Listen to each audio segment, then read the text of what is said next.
तो CUCET क्या है, अब जरा सा आपको ग्राफिक्स के जरिए बताते हैं बहुत ही आसान भाषा में कि ये टेस्ट क्या है, इस टेस्ट को कैसे देना है, इस टेस्ट के दायरे में कौन कौन सी यूनिवर्सिटीज आएंगी, कौन कौन से कोर्सेज आएंगे। जरा फटाफट से नजर मारिए, वॉल पर आपके लिए लेकर आए हैं हम खास जानकारी 360 डिग्री पूरी एनालिसिस के साथ। तो कौन दे सकता है CUCET एग्जाम 2022? सबसे पहले इसे समझिए। देखिए, यूजी के लिए, यूजी यानी कि अंडर ग्रेजुएशन, यानी कि BSc, BA, BCom वगैरह जो होते हैं, जो ग्रेजुएशन कोर्सेज होते हैं, तो अंडर ग्रेजुएशन के लिए किसी भी स्ट्रीम में आपको सिर्फ 10+2 होना है, यानी कि 12वीं पास होना है। उसके लिए आप CUCET एग्जाम दे सकते हैं। पीजी के लिए, आप कुछ लोग पूछेंगे कि क्या ये सिर्फ अंडर ग्रेजुएशन के लिए पीजी यानी कि MA, MSc या MA मास कॉम या जो भी इस तरह के कोर्सेज हैं जो स्नातकोत्तर की श्रेणी में आते हैं, पोस्ट ग्रेजुएट होते हैं, उनके लिए देखिए पीजी के लिए बैचलर्स डिग्री ही होना जरूरी है अगर कहीं पर है। लेकिन क्या ये लागू है पीजी के लिए? नहीं, पीजी के लिए ये टेस्ट अनिवार्य नहीं है। ये अनिवार्य है सिर्फ अंडर ग्रेजुएट कोर्सेज के लिए। हां, अगर कुछ यूनिवर्सिटीज चाहती हैं कि इसी तरह का सिस्टम वो पीजी के लिए लाएं, तो पीजी के लिए यूनिवर्सिटीज खुद एक एडमिशन प्रोसेस जारी कर सकती हैं, वो उनको छूट दी हुई है, लेकिन अनिवार्य नहीं है।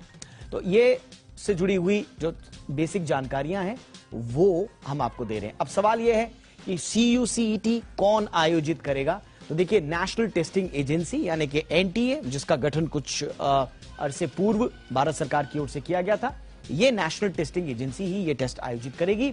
NTA शिक्षा मंत्रालय के तहत एक स्वतंत्र टेस्टिंग एजेंसी है। हाल ही में सरकार ने इसकी शुरुआत की थी, तो ये NTA की ओर से किया जाएगा।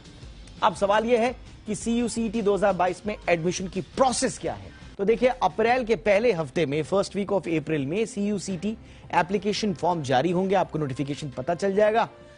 उसके बाद आपको क्या करना है, रजिस्टर्ड कैंडिडेट जो हैं वो एडमिट कार्ड डाउनलोड कर पाएंगे। अगर आपने रजिस्ट्रेशन करा दिया है तो आपको एक एडमिट कार्ड होगा, डाउनलोड आप कर पाएंगे। और CUCET जब आप एग्जाम दे देंगे उसके बाद आपको एक स्कोर मिलेगा, और CUCET स्कोर के आधार पर आपको एडमिशन मेरिट लिस्ट जारी की जाएगी। तो कुल मिला के अब कितने मार्क्स आप लाए हैं 12th में, इससे कोई फर्क नहीं पड़ेगा। आपका CUCET स्कोर क्या है ये फर्क पड़ेगा। शॉर्टलिस्टेड कैंडिडेट्स को डॉक्यूमेंट्स वेरिफिकेशन करना होगा स्वाभाविक रूप से, जो उसके बाद जो एडमिशन प्रोसीजर्स होते हैं उसके बाद आपको देना होगा। फिर एडमिशन फीस भरनी होगी और उसके बाद आपका एडमिशन आपके फेवरेट यूनिवर्सिटी में हो जाएगा अगर आपका स्कोर अच्छा है। अब सवाल यह है कि रिजर्वेशन क्या इसमें अलग है, रिजर्वेशन पॉलिसी पर कोई असर पड़ेगा? तो जवाब आपकी स्क्रीन पर दिख रहा है। रिजर्वेशन पॉलिसी पर कोई असर नहीं पड़ेगा। जो पहले से ही रिजर्वेशन हैं, जो कैटेगरीज हैं, वो यथावत रहेंगी, नहीं इसमें कोई बदलाव नहीं किया गया। अब नोटिफिकेशन आपको कैसे पता चलेगा, कहां चेक करना है, आपको ये भी बता देते हैं।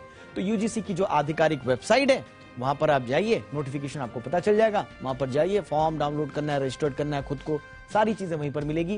वेबसाइट पर एग्जाम नोटिफिकेशन से संबंधित सारी जानकारियां आपको मिलेंगी, और वहीं से NTA की वेबसाइट पर भी आपको, UGC के साथ साथ NTA की वेबसाइट पर भी आपको मिल जाएगी। और वेबसाइट आप देख लीजिए, नोट भी कर लीजिए, nta.ac.in। तो ये है सारी जानकारियां इससे जुड़ी हुई। अब चलते हैं, हमारे खास मेहमानों का रुख